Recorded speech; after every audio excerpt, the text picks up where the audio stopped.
नमस्कार, मैं Deepika Bing mummy channel में आपका स्वागत करती हूँ।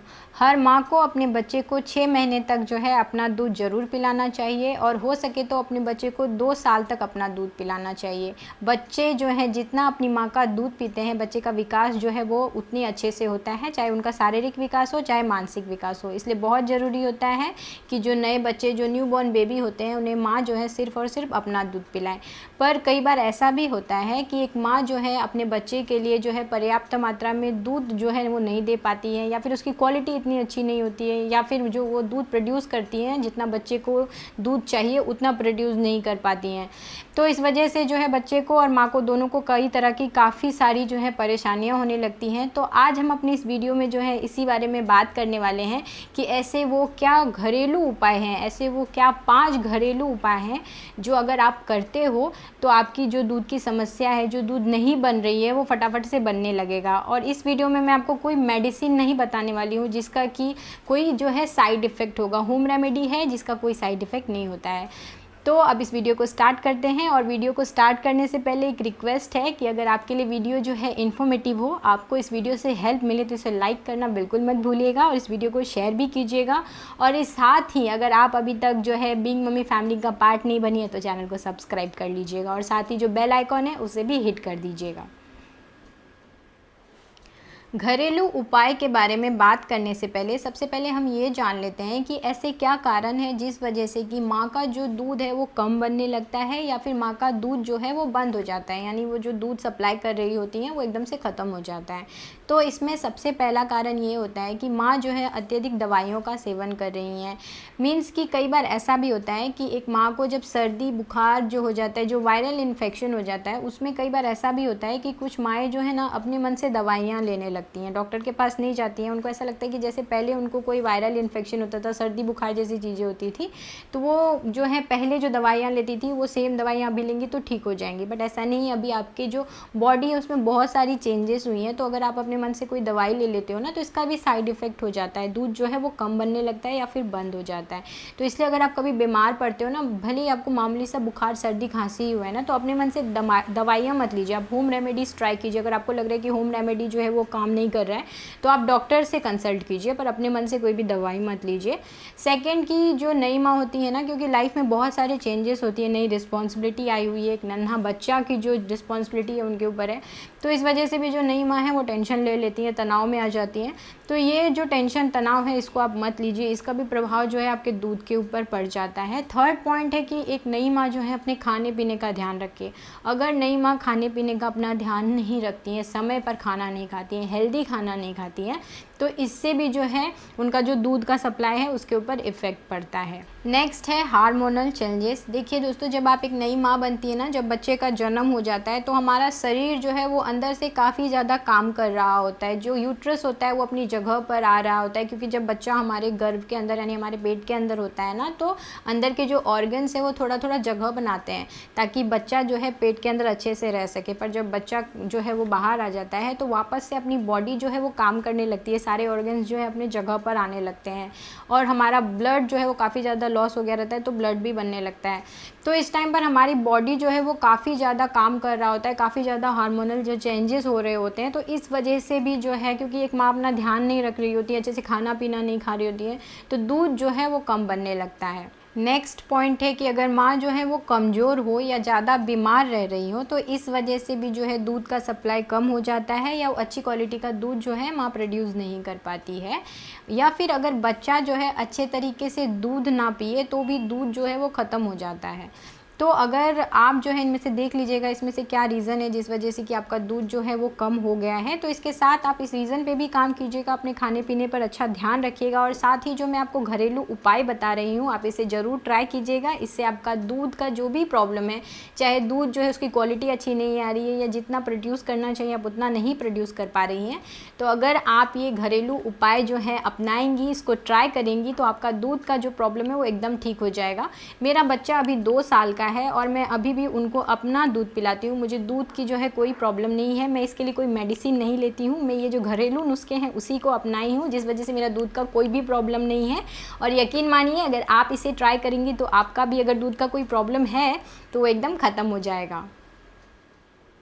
दूध की कमी को पूरा करने के लिए ये सबसे असरदार और पुराना उपाय है मेथी, जो कि प्रसव के बाद हर महिला को दिया जाता है। मेथी में ओमेगा 3, आयरन, कैल्शियम और फैटी एसिड के गुण होते हैं, जो कि बच्चों का तेज़ दिमाग करने के लिए काफ़ी ज़्यादा मददगार होता है और साथ ही ये बच्चों को कई तरह की बीमारियों से भी बचाता है। इसलिए अगर आप जो है अच्छा दूध प्रोड्यूस नहीं कर पा रही हैं या दूध जो है कम प्रोड्यूस कर रही हैं या उसकी क्वालिटी आपको लग रहा है कि अच्छी क्वालिटी नहीं है, जितना होना चाहिए उतना नहीं है, तो आप मेथी का जो है अपने खाने में ज़रूर उपयोग कीजिए, यानी उसका इस्तेमाल कीजिए। इससे आपको काफ़ी ज़्यादा फ़ायदा होगा। आप किस तरह से मेथी का इस्तेमाल कर सकते हो, आप जो है मेथी को रात भर जो है पानी में भिगो करके रखिए और सुबह जो है उस पानी को जो है अच्छे तरीके से उबाल लीजिए। जैसे आप काढ़ा बनाते हो ना, ठीक उसी तरह से जो मेथी है का पानी है ना, जो आपने रात भर मेथी को पानी में भिगो कर रखा है, उस पानी को जो है आप सुबह जो है अच्छी तरह से उबाल लीजिए और उसको जो है नॉर्मल टेम्परेचर पर करके जो है उसको पीजिए आप।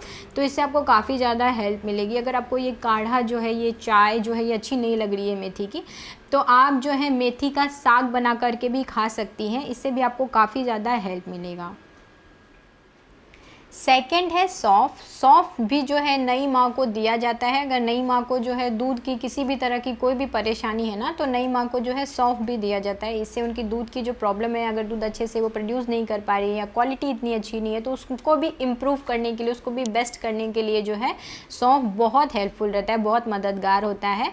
सौंफ अगर एक माँ जो है, नई माँ अगर सौंफ का सेवन करती है तो इसके बहुत सारे फ़ायदे होते हैं। अगर नई माँ जो है सौंफ का सेवन करती है ना, तो बच्चे को पेट की किसी भी तरह की समस्या नहीं होती है, क्योंकि माँ जिस भी तरह का खाना पीना खाती है ना, उसी से दूध बनता है। तो अगर माँ जो है सौंफ खाएंगी तो उससे बना हुआ जो दूध है ना, वो उसमें गैस नहीं होगा। बच्चे को जो अगर पेट में गैस की समस्या हो रही है या पेट में किसी भी तरह का जो कोई भी पाचन संबंधी समस्या हो रही है, तो बच्चे को इससे कोई भी समस्या नहीं होगी। सौंफ जो है काफ़ी ज़्यादा हेल्प करेगा उसको इम्प्रूव करने के लिए, पाचन शक्ति को बढ़ाने के लिए बहुत ज़्यादा ये मददगार होता है।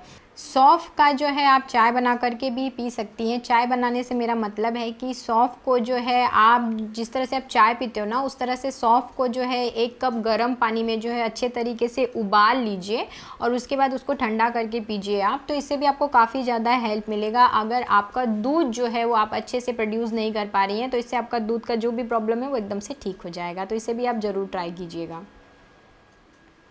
नेक्स्ट पॉइंट है मेवा, यानी कि ड्राई फ्रूट्स। आप जो है अपने खाने के अंदर जो है मेवा का भरपूर जो है उपयोग कीजिए। मेवा के अंदर जो है भरपूर मात्रा में कैल्शियम, प्रोटीन, मिनरल जो है पाया जाता है। ये सारे पोषक तत्व जो है माँ का दूध बढ़ाने के लिए काफ़ी ज़्यादा मदद करते हैं। इससे बच्चे का दिमाग भी जो है वो बहुत ज़्यादा तेज़ होता है। साथ ही माँ जो है वो भी बहुत जल्दी रिकवर हो जाती हैं। अगर उनकी बॉडी, क्योंकि उन्होंने एक बच्चे को डिलीवर किया हुआ है ना, तो उनकी बॉडी जो है वो वीक हो जाती है।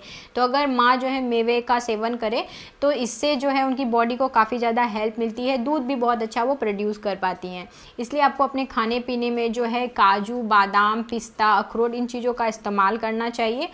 इससे क्या होता है ना, आपको काफ़ी ज़्यादा हेल्प मिलती है। पर कई बार ऐसा भी होता है ना कि कुछ माओं को ड्राई फ्रूट्स का टेस्ट जो है इस तरह से अच्छा नहीं लगता है, कच्चा खाने में अच्छा नहीं लगता है, तो आप जो है मिल्क शेक बना करके भी पी सकती हैं। लेकिन मिल्क शेक बनाने का मतलब ये नहीं है कि आप जो मिल्क शेक बना रही हैं, जो दूध का इस्तेमाल कर रही हैं, वो आप एकदम चिल जो है रेफ्रिजरेटर के अंदर रख करके, फ्रिज के अंदर रख करके एकदम ठंडा करके पीजिए। क्योंकि मिल्क शेक मतलब यही लगता है ना कि एकदम ठंडा सा मिल्क शेक मिल जाए तो बस मज़ा आ जाए। तो नहीं, आपको ऐसे नहीं पीना है। मिल्क शेक बनाइए आप, पर जो उसका टेम्परेचर होगा दूध का ना, वो एकदम नॉर्मल टेम्परेचर होना चाहिए। जो रूम का टेम्परेचर होता है, जिस रूम में आप रह रहे हो, उस तरह का टेम्परेचर आपके मिल्क शेक का भी मेंटेन कीजिए और आप उस तरह का मिल्क शेक पीजिए ड्राई फ्रूट्स को डाल करके। तो इससे भी आपको काफ़ी ज़्यादा हेल्प होगी। आपकी जो कमज़ोरी है वो एकदम से दूर हो जाएगी। आप बहुत अच्छा दूध प्रोड्यूस कर पाओगे। और अगर आप मेवा खाते हो, ड्राई फ्रूट्स खाते हो ना, तो इससे बच्चे का जो ब्रेन डेवलपमेंट होता है ना, इसमें काफ़ी ज़्यादा मदद मिलती है। तो इसलिए आप जो है मेवे का इस्तेमाल ज़रूर कीजिए अपने खाने में। नेक्स्ट पॉइंट है लहसुन। अगर एक माँ जो है वो लहसुन का सेवन करती है अपने खाने पीने में, तो इससे भी उनकी दूध की जो प्रॉब्लम है उसको भी कम करने में काफ़ी ज़्यादा हेल्प करता है। एक रिसर्च में पाया गया है कि एक नई माँ जो है वो ज़्यादा देर तक दूध पिला पाती हैं अगर वो अपने खाने में जो है लहसुन का सेवन करती हैं। इससे दूध की जो क्वांटिटी होती है वो बढ़ जाती है। पर अगर आप लहसुन का सेवन कर रहे हो तो आपको एक चीज़ का ध्यान रखना पड़ेगा कि लहसुन जो है आप वो बहुत ज़्यादा क्वांटिटी में मत खाइए। लहसुन लहसुन को एज अ तड़का, जैसे आप दाल में तड़का लगाते हो ना, सब्जी में तड़का लगाते हो ना, उसको तड़का की तरह खाइए। लहसुन ऐसे से ज़्यादा मत खाइए, क्योंकि अगर आप इस तरह से खाते हो ना तो क्या होगा, लहसुन की जो महक है वो आपके दूध में आ जाती है, जिससे कि बच्चे को दूध अच्छा नहीं लगता है, उसकी महक अच्छी नहीं लगती है, तो बच्चे जो है वो दूध पीना पसंद नहीं करते। अब आप खुद सोचो ना कि अगर आपको दूध में से लहसुन की बू आएगी तो क्या आप वो दूध पियोगे? नहीं पियोगे ना। तो सेम चीज़ बच्चे के साथ भी होता है, अगर उसकी बू से पसंद नहीं आएगी तो दूध जो है वो नहीं पियेंगे। तो इसलिए आप लहसुन का जो है तड़का लगा करके इस्तेमाल कीजिए। इससे जो है बच्चे का रोग प्रतिरोधक क्षमता जो होता है वो भी स्ट्रांग हो जाता है। अगर आप लहसुन का खाने पीने में सेवन करते हो तो आप बीमार नहीं पड़ते हो, आपको सर्दी खांसी वगैरह भी नहीं होता है, यानी बच्चे को इस तरह का वायरल इन्फेक्शन नहीं होगा। तो आप लहसुन का सेवन करिएगा, लेकिन लहसुन जो है आप बहुत ज़्यादा क्वांटिटी में मस्त इस्तेमाल कीजिए। जैसे आप दाल में, सब्जी में जो आप तड़का लगाते हो ना, उस तरह से आप तड़का लगा करके इस्तेमाल कीजिए, तो इससे भी आपको काफ़ी ज़्यादा फ़ायदा होगा। नेक्स्ट पॉइंट है सौंठ और गोंद के लड्डू। जब हमारी डिलीवरी होती है तो हमारे बड़े जो है हमें बड़े प्यार से सौंठ और गोंद के लड्डू खिलाते हैं। इससे जो है एक नई माँ को काफ़ी ज़्यादा मदद मिलती है, उनका जो शरीर है उसको इम्प्रूव करने के लिए, क्योंकि आफ्टर डिलीवरी जो है बॉडी बहुत ज़्यादा वीक हो जाती है, बिकॉज आपने एक बच्चे को जन्म दिया है, बहुत सारा ब्लड लॉस हो जाता है, तो इस वजह से शरीर जो है वो कमज़ोर हो जाता है। तो इसमें काफ़ी ज़्यादा मदद करता है गोंद और सौंठ का लड्डू, इसलिए हमारे बड़े जो है हमें ये खिलाते हैं जब हमारी डिलीवरी हो जाती है उसके बाद। अगर आपके फैमिली में आपके बड़े बूढ़े आपके साथ नहीं रहते हैं तो आप अगर इनका रेसिपी जो है गोंद और सौंठ के लड्डू कैसे बनाते हैं जानना चाहते हो तो आप हमें कमेंट करके ज़रूर बताइएगा। मैं इसकी रेसिपी आपके साथ ज़रूर शेयर करूँगी, इससे आपको काफ़ी ज़्यादा हेल्प मिलेगी। पर अगर आपको पता है कि किस तरह से बनाते हैं या आपके बड़े जो हैं आपके साथ रहते हैं तो ज़रूर से बना करके खाइएगा, इससे आपको काफ़ी ज़्यादा हेल्प मिलेगी। क्योंकि गोंद और सौंठ के जो लड्डू होते हैं इसके अंदर भरपूर मात्रा में विटामिन, मिनरल, कैल्शियम होता है, जो कि आपको बहुत ज़्यादा हेल्प करेगा अच्छी क्वालिटी का दूध प्रोड्यूस करने के लिए। तो आप जो है गोंद और सौंठ के लड्डू ज़रूर से खाइएगा। ये जो मैंने अभी आपके साथ 5 टिप्स शेयर किया ना, इसे आप ज़रूर फॉलो कीजिएगा, और इसके साथ ही आप जो है अपने खाने पीने का भी ध्यान रखिएगा। आप अपने खाने पीने में जो है हरे पत्तेदार सब्जियों का इस्तेमाल कीजिएगा। अगर आपको सब्जियां नहीं अच्छी लग रही है तो आप हरे पत्तेदार सब्जियों का जो है सैलेड बना करके खाइएगा, पर अपने खाने पीने में जो है हरे पत्तेदार सब्जियों का इस्तेमाल कीजिएगा, इससे आपको काफ़ी ज़्यादा हेल्प होगी। साथ ही साथ अपने खाने पीने में जो है आप दाल का भी इस्तेमाल कीजिए। अगर आप 1 बाउल दाल अभी इस टाइम पे ले रहे हो ना तो आप जो है 3 बाउल दाल लेना स्टार्ट कर दीजिए अपने खाने पीने में। तो इससे ना आपको काफ़ी ज़्यादा हेल्प मिलेगी, आपका दूध जो है वो बहुत अच्छे से बढ़ जाएगा। क्योंकि अगर आप खाना पीना अच्छे से नहीं खाओगे ना तो आपका दूध जो है वो अच्छे से नहीं बढ़ेगा और आप जो है कमज़ोर हो जाओगी। तो इसके लिए बहुत ज़्यादा ज़रूरी होता है कि आप जो है अपने खाने पीने का ध्यान रखिए, आप हरे पत्तेदार सब्जियाँ खाइए, आप दाल खाइए। और सबसे बड़ी बात, जब आप एक नई माँ बनती हो ना तो आप सबसे बड़ी गलती ये करते हो कि आप जो है पानी पीना एकदम से कम कर देते हो या बंद कर देते हो। तो ऐसा मत कीजिए। आपको पता है कि आप जो दूध अपने बच्चे को पिला रही हैं उसमें 90% जो है ना दूध, उसके अंदर 90% पानी होता है। जो आप पानी पीते हो ना वो पानी होता है, तो इसलिए आप पानी पीजिए। अगर आप पानी भरपूर मात्रा में नहीं पियोगे तो दूध कहाँ से अच्छा क्वालिटी का दे पाओगे। इसलिए आप जो है अपने खाने पीने का बहुत ध्यान रखिए। जब आप प्रेग्नेंट थी तो आप किस तरह से थोड़े थोड़े देर में पानी पीती थी, थोड़ी थोड़ी देर में कुछ हेल्दी खाती थी, ठीक उसी तरह से अभी भी आपको अपना ध्यान रखना है। क्योंकि अभी तो आपकी जिम्मेदारी और भी ज़्यादा बढ़ गई है। पहले तो बच्चा आपके अंदर था, आप खा पी रही थी और बच्चे को जो है चेन के थ्रू मिल जाता था, बच्चा हेल्दी था। पर अब तो बच्चा बाहर है, अभी आपको अपना और ध्यान रखना पड़ेगा। क्योंकि अगर आप बीमार पड़ गई तो बच्चे का ध्यान कैसे रखोगे? अगर आप हेल्दी नहीं रहोगे तो बच्चे को हेल्दी कैसे रखोगे? इसलिए खाने पीने का बहुत बहुत ध्यान रखिए, बहुत सारा पानी पीजिए, हेल्दी खाना खाइए, इससे आपको काफ़ी ज़्यादा हेल्प मिलेगी। नेक्स्ट क्या आपको ध्यान में रखना है, आप अपने आप को शांत रखने की कोशिश कीजिए। तनाव यानी कि टेंशन से दूर रखिए। अगर आप पहली बार माँ बनी है तो क्योंकि ये एक्सपीरियंस नया है, रिस्पॉन्सिबिलिटी नहीं है, तो कई बार ऐसा होता है कि क्या करना है क्या नहीं करना है, तो इससे भी काफ़ी ज़्यादा टेंशन हो जाता है कि बच्चे को कैसे केयर करूँ, कैसे बच्चे को और अच्छे से रखूँ। तो इस सब वजह से भी जो है नई माँ जो है बहुत जल्दी टेंशन में आ जाती हैं।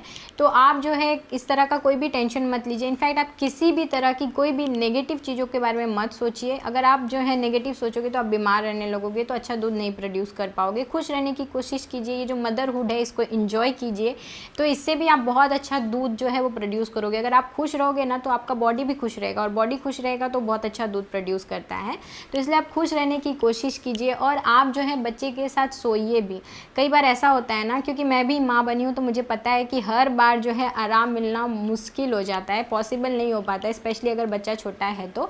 क्योंकि बच्चे का टाइम टेबल जो होता है माँ के टाइम टेबल से अलग होता है। माँ अलग टाइम पे सोती हैं, उनके पास घर का भी काम होता है, और बच्चा का भी जो होता है सोने का टाइम अलग होता है, उठना होता है, सुसु पोटी करना होता है, दूध पीना होता है, तो बहुत सारी चीज़ें होती हैं। तो बच्चा और माँ का टाइम जो है मैच नहीं खाता है, तो इस वजह से नई माँ को जो है आराम भी नहीं मिल पाता है। लेकिन आप जो है अपने बच्चे के अकॉर्डिंग अपना टाइम टेबल सेट करने की कोशिश कीजिए। अगर आप बच्चे के अकॉर्डिंग अपना टाइम टेबल सेट करोगे ना, तो जब बच्चा आपका सोता है तो आपको पता रहेगा कि इस टाइम से इस टाइम तक मेरा बच्चा जो है वो सोने वाले हैं, तो आप उस टाइम से उस टाइम तक अपना काम करेंगी, और बाकी का जो टाइम है आप उसमें थोड़ा रेस्ट करेंगी। कोशिश कीजिए कि आप नींद लीजिए, आराम कीजिए। और बच्चे के साथ अगर आप उनसे सीधे शरीर से संपर्क करके सोते हो ना, मतलब बच्चे के बगल में जस्ट लेट करके सोते हो, उनके बॉडी से टच होकर के सोते हो ना, तो इससे भी आपका दूध जो है वो अच्छा बनता है, दूध की क्वालिटी भी अच्छी होने लगती है। तो आप इस तरह से आराम करने की कोशिश कीजिए, तो इससे भी आपको काफ़ी ज़्यादा हेल्प मिलेगा। नेक्स्ट चीज़ जिसका आपको ध्यान रखना है कि अगर आप चाहो तो ब्रेस्ट पंप का भी इस्तेमाल कर सकती हैं, या फिर जब आप अपने बच्चे को दूध पिलाती हैं ना, तो उस टाइम पर आप ध्यान दीजिए कि बच्चा अच्छे से दूध पी रहा है कि नहीं। कई बार ऐसा होता है कि बच्चा जो है दूध पीते पीते जो है थकान के मारे सो जाते हैं, अच्छे से दूध नहीं पीते हैं। अगर आप प्रॉपर दूध नहीं सप्लाई करते हो ना, तो बच्चा सक करते करते जो है वो थक जाते हैं और सो जाते हैं। तो इसके लिए आप ध्यान दीजिए कि बच्चा जो है 15 मिनट तक अपना एक दूध पिलाइए, और 15 मिनट के बाद दूसरा दूध पिलाइए। तो इससे क्या होगा ना कि जो भी आपका दूध है वो खाली भी होता जाएगा, और बच्चे का मुंह भी नहीं दुखेगा अगर आप 15-15 मिनट के लिए करेंगे। क्योंकि स्टार्टिंग में दूध बहुत तेज़ आता है, फिर जैसे जैसे दूध ख़त्म हो जाएगा ना, बच्चे को मेहनत करना पड़ता है। तो अगर 15-15 मिनट पिलाएंगी आप, तो बच्चे को ज़्यादा मेहनत नहीं करना पड़ेगा, और उनका पेट भी जो है अच्छे से भर जाएगा। तो आप इस चीज़ का ज़रूर ध्यान रखिएगा। अद्विक अभी 2 साल के हो चुके हैं, और अभी भी मैं उनको अपना दूध पिलाती हूँ। मुझे दूध में जो है कोई भी तरह का कोई भी प्रॉब्लम नहीं है, और मेरा बच्चा भी जो है वो हेल्दी है। हेल्दी से मतलब है बीमार कम पड़ते हैं, और वो बहुत हेल्दी है, बहुत एक्टिव है। अगर आप भी चाहते हो कि आपका बच्चा हेल्दी रहे, एक्टिव रहे, और 2 साल तक अपने बच्चे को अपना दूध पिला पाओ, तो जो भी मैंने आपको होम रेमेडीज़ बताया है उसे ज़रूर ट्राई कीजिएगा। इससे आपको काफ़ी ज़्यादा हेल्प मिलेगी, क्योंकि मैं ये होम रेमेडी जो है वो ट्राई करती हूँ, रोज़ अपने खाने पीने में इस्तेमाल करती हूँ, और मुझे जो है बाहर से कोई सप्लीमेंट या बाहर से कोई मेडिसिन लेने की ज़रूरत नहीं पड़ती है। मैं अच्छे से अपने बच्चे को दूध पिला पाती हूँ। मेरा बच्चे का सॉलिड जो है वो स्टार्ट हो चुका है, पर साथ ही वो मेरा दूध भी पीते हैं, और अच्छे से दूध पीते हैं। तो अगर आप चाहते हो कि आप भी अपने बच्चे को अच्छे से अपना दूध पिला पाओ, तो आप इन होम रेमेडीज़ को ज़रूर ट्राई कीजिएगा। इससे आपको काफ़ी ज़्यादा हेल्प मिलेगी। मेरा भी जो है C-सेक्शन डिलीवरी हुआ था, मुझे भी जो है आफ्टर 2 मंथ दूध की प्रॉब्लम होने लगी थी, पर ये रेमेडीज़ ट्राई करने के बाद जो भी मेरा प्रॉब्लम था वो सब सॉर्ट आउट हो गया है। मेरा बच्चा अभी भी हेल्दी है, और अभी भी मेरा दूध पी रहा है। तो अगर आप चाहो तो आप भी इसको ज़रूर ट्राई कीजिएगा, और अगर वीडियो इन्फॉर्मेटिव हो तो इसे लाइक करना बिल्कुल मत भूलिएगा, और इस वीडियो को शेयर करना भी बिल्कुल मत भूलिएगा। क्योंकि दोस्तों आजकल का लाइफस्टाइल ही ऐसा है ना कि हर दूसरी माँ को दूध का प्रॉब्लम हो ही जाता है। तो इस वीडियो को ज़्यादा से ज़्यादा शेयर कीजिएगा, और उन सब का जो प्रॉब्लम है उसको ख़त्म कर दीजिएगा वीडियो को शेयर करके। और साथ ही अगर अभी तक आप बिंग मम्मी फैमिली का पार्ट नहीं बनी है, और आप चाहती हैं कि इसी तरह के इन्फॉर्मेटिव वीडियोज़ जो है आगे भी देखो, पेरेंटिंग से रिलेटेड वीडियोज़ आगे भी देखो, तो चैनल को ज़रूर सब्सक्राइब कर लीजिएगा, और साथ ही जो बेल आइकॉन है उसको भी ऑन कर दीजिएगा।